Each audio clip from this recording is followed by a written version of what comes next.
Hi guys, kumusta? Today is January 27. Jennifer, what's the update on the relaxing of protocols, yung mapababa na yung quarantine days?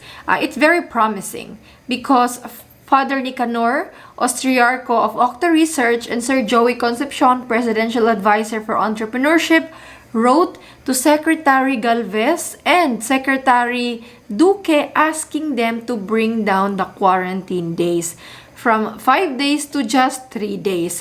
Sir Joey Concepcion thinks it's okay na nga kasi other countries like countries in Europe, US, wala silang quarantine, and both sides have Omicron. If Omicron yung pag-uusapan, yeah, we have plenty. Recently, the OH did some genome sequencing and majority of the cases were Omicron. It's kalat na talaga here. It's predominantly present here. And it couldn't be prevented because it's very, very transmissible.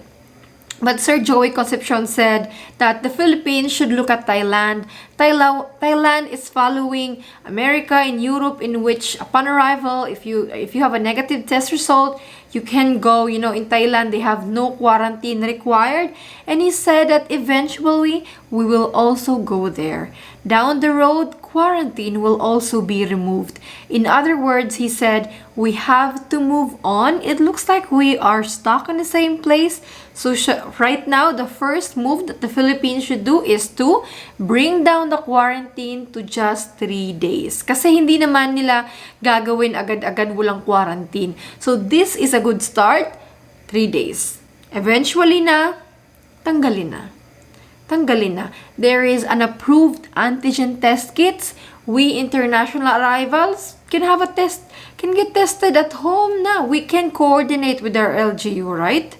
No? And the Philippines needs to protect people from getting sick, but they must also protect the economy from getting sick. That's the words of Sir Joey Concepcion. The Bloomberg report on countries' resiliency on COVID, we are again at the bottom of the list. Very sad.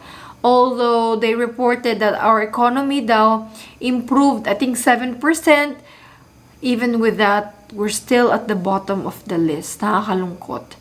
One Filipina, a lot of groups actually on Twitter are reaching out to government officials on reopening for their foreign couples, binational couples. And very promising today, Secretary of the Department of Foreign Affairs, Teddy Boy Locsin. This agency, guys, has power over giving exemptions for the visa application. And according to Sir Teddy, binational couples will soon be allowed, will soon be able to enter the Philippines. A Filipina reached out to Sir Teddy and asked him, sana, hopefully you consider binational couples and include us in the exemption list. Hoping by February we can have a final date and finally we can be with our foreign partners, please. Tagging Sir Carlo Nograles of the IATF chairperson, Sir Teddy Boy Locsin, and Undersecretary of DFA Dodo Dulay, and Secretary Teddy Boy Locsin said, soon I am told. Very short, guys. Very short. These are just 1, 2, 3, 4, 5 words, pero very, very promising. Soon I am told by Undersecretary Dulay. So when is this? I am excited. Hopefully, it will come along with the announcement on the new quarantine protocols. But for me, guys, this is very promising. And this is in line with what the Department of Tourism is also pushing. Green list travelers. Secretary Puyat of the Department of Tourism is pushing for the reopening to foreign tourists from travelers who are from green countries. This was the initial plan last December 1, right? Just before this Omicron happened, that was the plan that the Philippines would reopen to green list travelers visa upon arrival. But then Omicron happened. So dapat magbubukas na tayo noong December 1 from visa-free countries galing sa green list. So kasama doon ang Japan, Indonesia, tapos nagkaroon ng Omicron. So na temporarily suspend. So hinihingi namin ulit na kung pwedeng magbukas ulit. Now, apart from shortening the quarantine days, reopening to foreign tourists from green list travelers are also being proposed right now. But I know a lot of you are not from green list countries, and U.S. and other most European countries have never been on green list. But I think the foreign fiance thing exemption is also a good, very hopeful thing, very promising, guys. It will be a very exciting update that we'll be waiting. It should be announced tomorrow or on the 29th. You know, I'm just right here, guys. Whenever there's a new update, I will let you know straight away. So as soon as this is confirmed, officially announced, you will be here and we will be talking about that.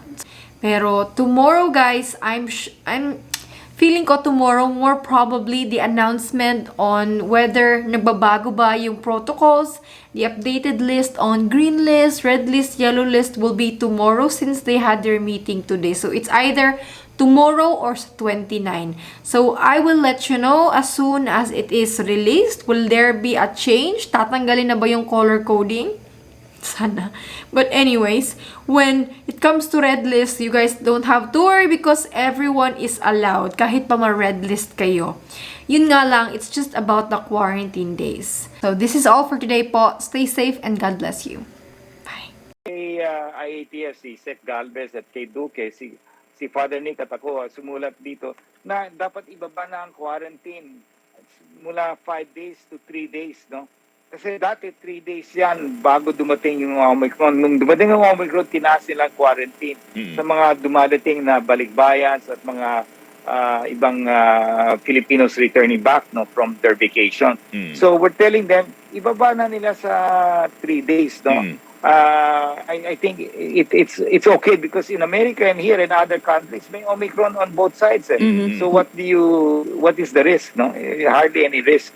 And tuloy pa rin ang yung 3 days na yon, Sir Joey, ay para doon sa mga Filipinos na papasok lang ng Pilipinas, hindi kasama sa general population natin dito sa bansa. Yes, for fully vaccinated Filipinos, no. Na-approve na yan at na-implement. Nung dumating ang Omicron, tinaas nila sa 5 days. So sinasabi namin, ibaba na nila sa 3 days, no. So palagay ko papayag na rin yung IATF kasi kailangan mabuhay uli yung tourism natin. Yung Thailand, no quarantine required anymore, no? So eventually dapat papunta rin tayo dyan. Eventually we don't need to quarantine.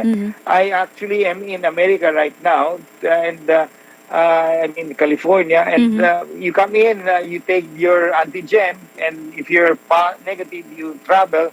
You arrive, you just go straight to wherever you want to go. So there is no quarantine in America and even in Europe. So eventually, Thailand is following the same method. So I think eventually, while we will bring back the 3 days, down the road, dapat tanggalin na rin ang quarantine sa atin. Hindi na kailangan yan.